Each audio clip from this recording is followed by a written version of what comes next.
এবং উনি জামাতে ইসলাম করেন, এটা ডাবল অপরাধ।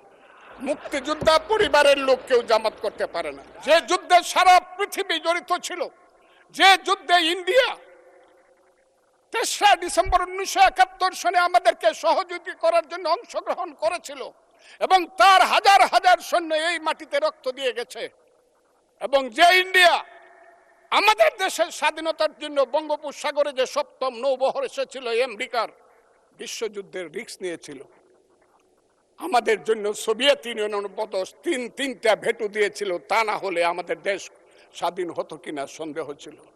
সেই মুক্তিযুদ্ধের সঙ্গে যখন 1 মাসের গণ আন্দোলনকে তুলনা করা হয়, তখন মুক্তিযুদ্ধকে ছোট করা হয়। আমি মনে মনে ভাবি হয়তোবা আমি মরে গেলেই ভালো হতো।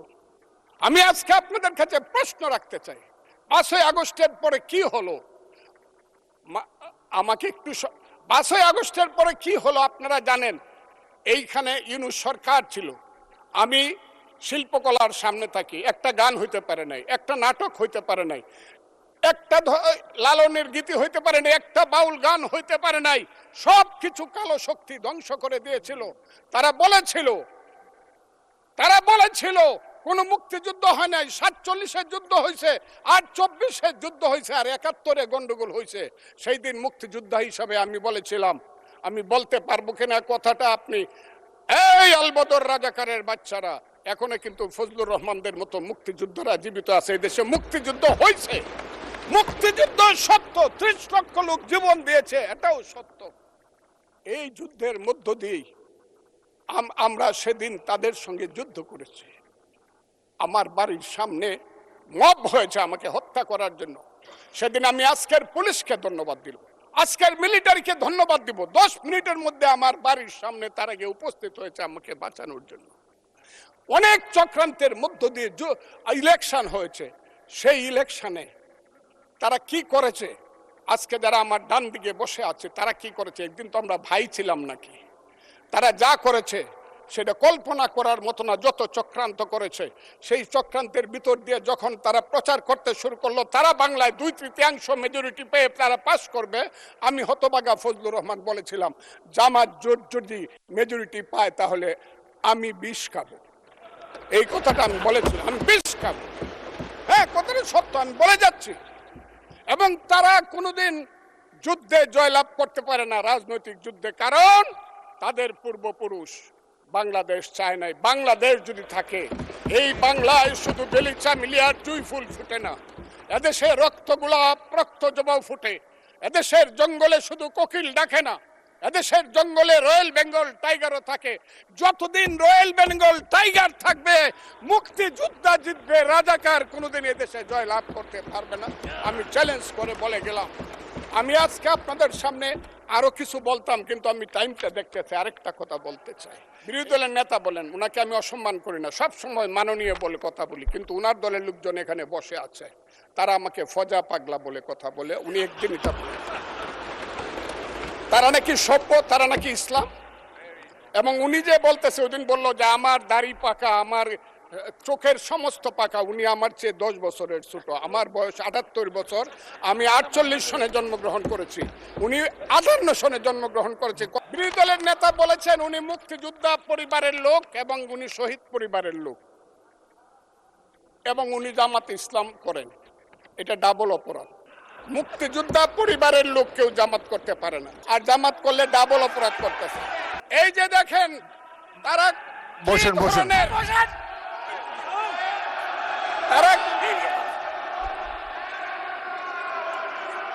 তারা কি ধরনের আচরণ করছে।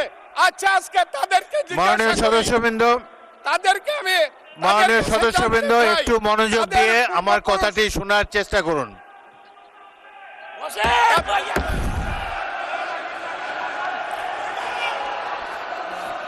মাননীয় সদস্যবৃন্দ, গাজী নজরুল ইসলাম বসুন। আমি আজকে বসুন এই স্পিকারের কথা শোনার চেষ্টা করুন।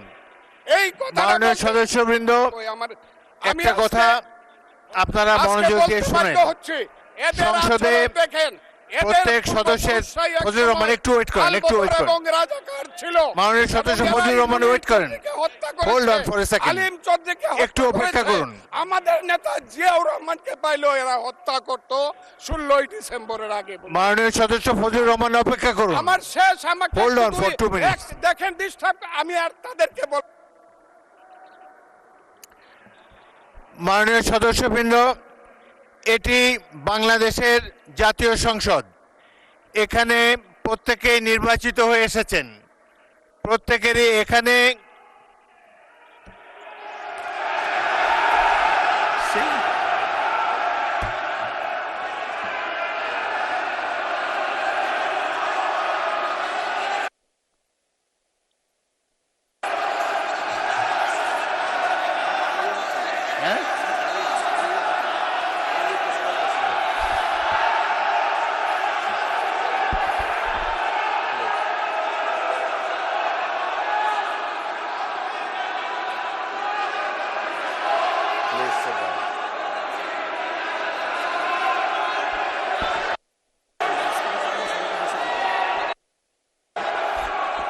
মাননীয় সদস্যবৃন্দ,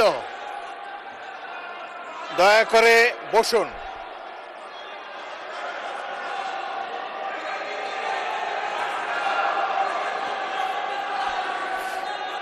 মাননীয় সদস্যবৃন্দ বসুন, বসুন বসুন প্লিজ।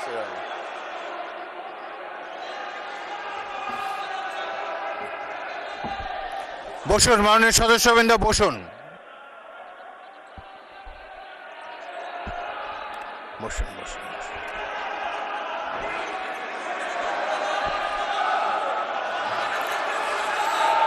মাননীয় সদস্যবৃন্দ,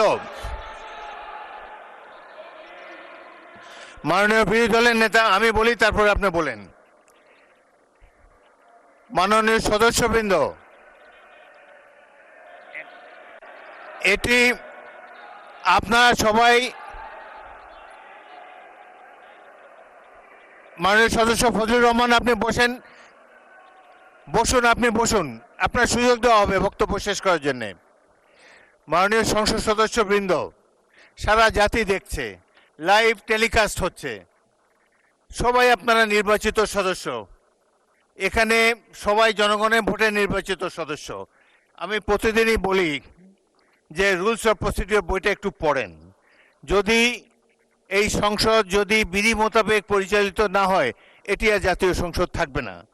অতীতে জাতীয় সংসদ সম্পর্কে অনেক তিক্ত অভিজ্ঞতা আছে। প্রথমে নজমুল হুদা তৎকালীন মাননীয় সদস্য একটা বক্তব্য করলেন, সদস্যরা ওয়াকআউট করে চলে গেলেন, আমরা ভাবলাম যে আধা ঘন্টা পরে ফিরে আসবে। ওই বয়কট 2 বছর চলেছে। সুতরাং সামান্য কারণে উত্তেজনা সৃষ্টি করা ঠিক নয়। প্রত্যেকেরই বাক স্বাধীনতা আছে। প্রত্যেক সদস্য এখন ইভেন 370 বিধিতে দলীয় হুইপ নেগলেক্ট করে, উপেক্ষা করেও ব্যক্তিগত মতামত এখন সবাই দিতে পারেন। এখানে প্রত্যেকেরই বাক স্বাধীনতা আছে। যদি কোনো সদস্য, সরকার দলের সদস্য আর বিরোধী দলের সদস্যের মত এক হবে, এমন তো হতে পারে না। এই জন্যই একটি সরকারি দল, একটি বিরোধী দল এখানে আছে, জনগণই এভাবে নির্ধারিত করে দিয়েছে। যদি সরকারি দলের কোনো সদস্য তার বক্তব্যে আপনাদের আপত্তি থাকে, আপনারা এরপরে তো plenty of time is there, আপনারা তার বিরুদ্ধে তিনি যা বলেছেন সেই যুক্তি খণ্ডন করুন। তিনি ভুল বললে তাকে পাল্টা অভিযোগ করেন তার বিরুদ্ধে, কথা বলার সময় তো সুযোগ আছে। কিন্তু এই যে শিশুরাও লজ্জা পাবে এই ধরনের, যদি বয়স্ক শ্বশ্রুমণ্ডিত ব্যক্তি, বয়স্ক যারা অলরেডি দাদা হয়ে গিয়েছেন, তাদের নাতিরাও হয়তো এখানে গ্যালারিতে বসে দেখছে, তারা কি ভাববে এটা সম্পর্কে। আরেকটি জিনিস হলো, সংসদের স্পিকার যখন দাঁড়ায় তখন এটি অবশ্য কর্তব্য সবাই এখানে বসে পড়বেন। যদি আমাকে তো আপনারাই তো আমাকে স্পিকার বানিয়েছেন, আমি এই সংসদের কাস্টোডিয়ান, অভিভাবক। যদি চেয়ারের প্রতি এই সম্মান আপনাদের না থাকে, তাহলে জাতীয় সংসদের প্রতি মানুষের কোনো রেসপেক্ট থাকবে না আগামী দিনে। আপনারা বলতে পারেন freedom of speech is there, Fazlur Rahman সাহেব যা বলেছেন এরপরেই আপনাদের একজনকে টাইম দেব, প্রয়োজন হলে টাইম বাড়িয়ে দেব, তার যুক্তি খণ্ডন করুন। তিনি যদি অসংসদীয় কোনো কথা বলে থাকেন সেটা আমরা পরীক্ষা করে স্পঞ্জ করে দেব, কিন্তু বক্তব্যের সময় তাকে ডিস্টার্ব করবে না। জনাব সদস্য ফজলুর রহমান, আপনি 3 মিনিটে আপনার বক্তব্য শেষ করেন, তারপর আমি বিরোধী দলের নেতার বক্তব্য শুনবো। আপনি শেষ করেন। 3 মিনিটস ফর ইউ। মিলর্ড, 1971 সনের 14 ডিসেম্বরকে পালন করা হয় শহীদ বুদ্ধিজীবী দিবস। সেই মুনির চৌধুরী, আব্দুল আলিম চৌধুরী, শহীদুল্লাহ কায়সার থেকে ধরে শত শত বুদ্ধিজীবীকে যারা হত্যা করেছিল তাদেরকে বলা হয় আলবদর। এবং সেই আলবদর বাহিনী কার ছিল আপনারা জানেন। আমি খুব দুর্ভাগ্য, প্রথম দিন কিন্তু মাননীয় স্পিকার আপনি জানেন এইখানে কোনো বাতি ছিল না, আমি কিছু শুনতে পারি নাই। এই হাউজে প্রস্তাব হয়েছে তাদের ব্যাপারেও শোক প্রস্তাব হয়েছে। আমি একা হইলেও এটা প্রতিবাদ করতাম, কিন্তু যেহেতু আমার দল এটা করছে আমি চুপ করেছিলাম। কথাটা খুব ক্লিয়ার। কিন্তু এই সংসদ সম্পর্কে আজকে না হলো কালকে না হলো পরশু, না হলে ইতিহাসে ভুল বার্তা যাবে যদি আমরা যুদ্ধ অপরাধের ব্যাপারে আমরা শোক প্রস্তাব নেই। আমার আরেকটা কথা মিলন, পুলিশের ব্যাপারে যে ইনডেমনিটি দেওয়া হয়েছে, সেই পুলিশ 5ই আগস্ট পর্যন্ত একরকম, কিন্তু 5ই আগস্টের পরে, যেমন আমি মুক্তিযোদ্ধা কমান্ডার ছিলাম, আপনি বীর বিক্রম ছিলেন, 16ই ডিসেম্বরের পরে শত শত রাজাকার আমার কাছে আত্মসমর্পণ করছে। আমি কাউকে হত্যা করে নেই, সবাইকে জেলে পাঠিয়ে দিয়েছি, তার বিচার হোক। আমার কথা হলো 5ই আগস্ট 2024 সনের পরে এই যে এত থানা লুট হয়েছে, এত পুলিশকে হত্যা করা হয়েছে, তারা তো তখন যুদ্ধ করে নাই, তারা তো নিরপরাধ। এত অস্ত্র গেল কোথায়? স্বরাষ্ট্রমন্ত্রী নিশ্চয়ই আমার নেতা, উনিও শুনছেন আমি কথাগুলো বলছি। 5ই আগস্টের পরে যে ঘটনাগুলো হয়েছে সেইগুলো তো কোনো আইনে ইনডেমনিটি পাওয়ার কথা না। যদি 5ই আগস্টের পরে কোনো পুলিশ হত্যা হয়ে থাকে, থানা লুট হয়ে থাকে, অস্ত্র নিয়ে থাকে, সেটার জন্য তদন্ত হওয়া উচিত, দোষীদের বিচার হওয়া উচিত। আর 5ই আগস্টের আগে পুলিশ যা করেছে, তারা রাষ্ট্রীয় বাহিনী, তারা যদি অন্যায় করে থাকে, মরে গেছে, বিচার হোক। কিন্তু আমি মনে করি তারাও এই দেশের নাগরিক, পুলিশেরও মা বাবা আছে, তাদেরও সন্তান আছে, তাদের সন্তানও এতিম হয়েছে।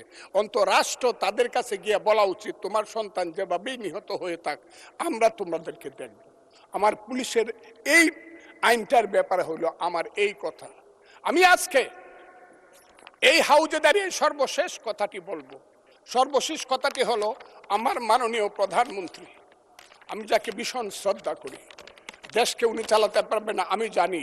দিনের পর দিন, মাসের পর মাস, যতই বাহিরে চক্রান্ত হোক, ভিতরে কিন্তু যতই ভালো মানুষ দেখাক, যতই এখানে বিএনপির বিরুদ্ধে দাঁড়াবার চেষ্টা করুক, এটা হবে না। কিন্তু আমার নেতা, সংসদ নেতা কিন্তু অনেক মহান কাজ করেছে। 78 জনকে 222 জনের সমান সমান ভাগ দেয়া কমিটি করেছে। আমি আমার নেতাকে বলবো, শেষ করেন মাননীয় সদস্য, শেষ করেন। তার মা কিন্তু একসাথে দুধ খাইছে, কিন্তু সিরাজউদ্দৌলা আর মোহাম্মদী বেগ কিন্তু এক না। মোহাম্মদী বেগ কিন্তু সিরাজউদ্দৌলাকে হত্যা করেছিল। এই কথাটি বলেই আপনাকে ধন্যবাদ জানিয়ে আমার